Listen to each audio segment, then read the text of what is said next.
I am going to be speaking today about the Maasai tribe of Africa. They actually came into my life, the Maasai did, when I was a young girl. We had two foreign exchange students. They were both teenagers and they went to high school in Maine with with my family for about a semester, and it was just a very unique experience. Being a kid and looking up to these people from a completely different world who had experienced completely different things from myself and who did things just completely different, and be able to show them my life and how I did things and learn from them how they did things and the ways that they were, they grew up and they were raised and how their religious beliefs played into their life, and just, the various aspects of life that you almost take for granted, every day, that just are done differently over there from how we do things. So that was really unique and a really good experience. It made me want to learn more and perhaps do a little bit more with different cultures and world regional studies in my adult life.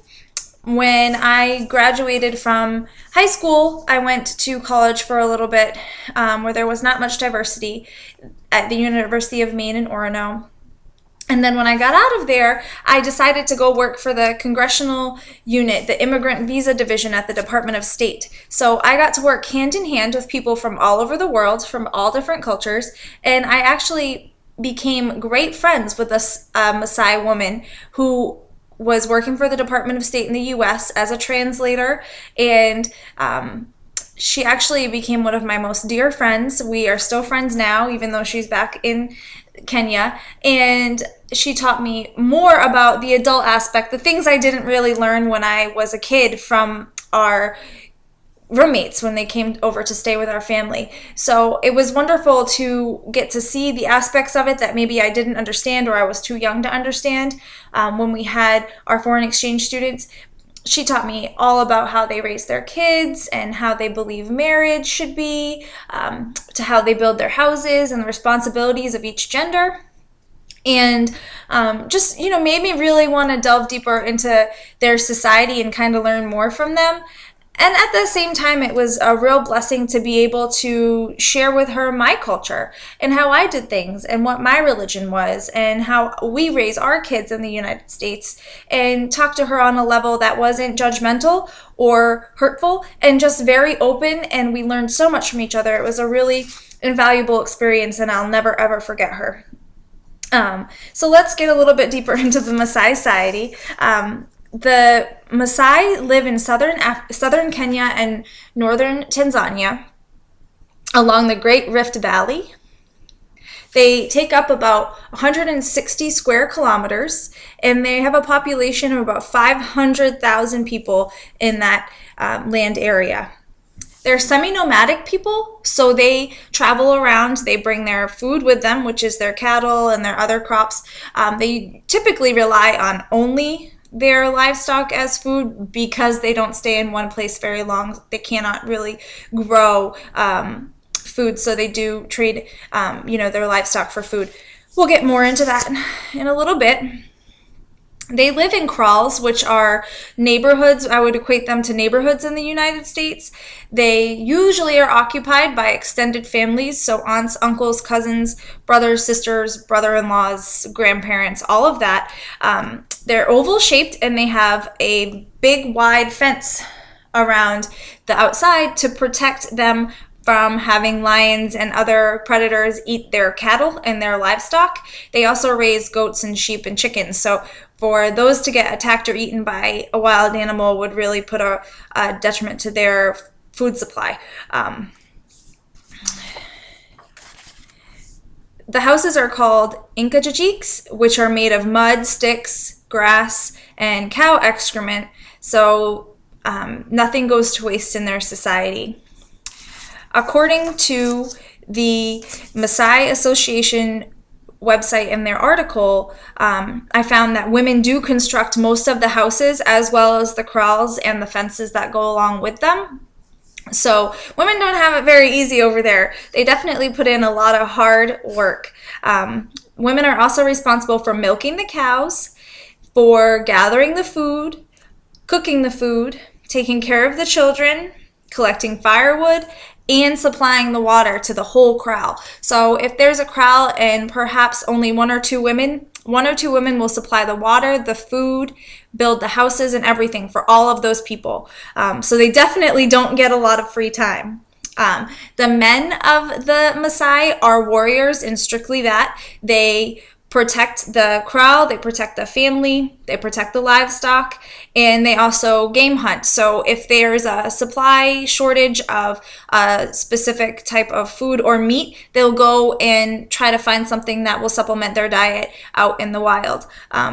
Young boys are warriors in training for most of their life, but they also spend a great deal of time herding the cattle and herding the livestock. So everything domestic is on the women, and the men are basically the food suppliers. Again, livestock is the main source of income and food for the Maasai. They raise their livestock, and what they don't eat, they do trade or sell for other goods, such as beads or pieces of clothing that they may need. And they also sell that for income. So that's how they get what little money they need, although most of their culture is relying on the barter system, which is obviously trading goods for other goods. The Maasai rely on a diet of milk, meat, and blood from their cows to supply them with protein and their caloric needs that they need for their everyday lifestyle. Blood is only used on special occasions if you are sick, or if you've just had a baby, or if you've been circumcised recently. It's more of a religious type of ceremony, the drinking of the blood, than it is of the, everyday type of necessity.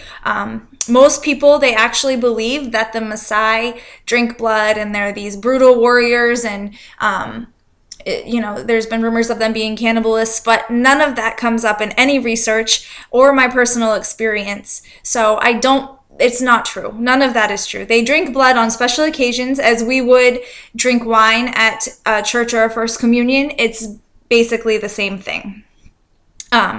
They also rely on cabbage, rice, potatoes, and other goods such as maize to supplement their diet, although again, it is primarily meat.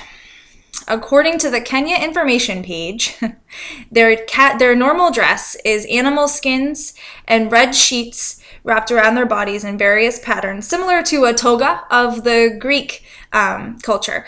And they also wear lots of jewelry made from beads, handmade beads draped all over their neck and their head and wrapped around their waist. Those are considered a sign of beauty. The more beads you have, the more beautiful you are. Both the men and the women in the Maasai culture stretch their earlobes out, and the bigger the better. The more stretched your earlobes are, the more beautiful you are. So that was something that I thought was pretty interesting when I was doing my research, is that they find things that we would normally think were taboo in American culture to be very beautiful over there. They are monotheistic, which means they have two gods, the black god and the red god. The black god is benevolent and the red god is vengeful. So that made me think of heaven and hell and good and evil in the Christian culture. Lastly, I just want to show you all some pictures of traditional dress. These are women dressed in their necklaces and their red sheets. And then we have some men dressed in their red sheets again with their jewelry. And then another just quick picture of them dressed in their jewelry. Well, it's been a pleasure talking to you all, and I hope you have a great afternoon.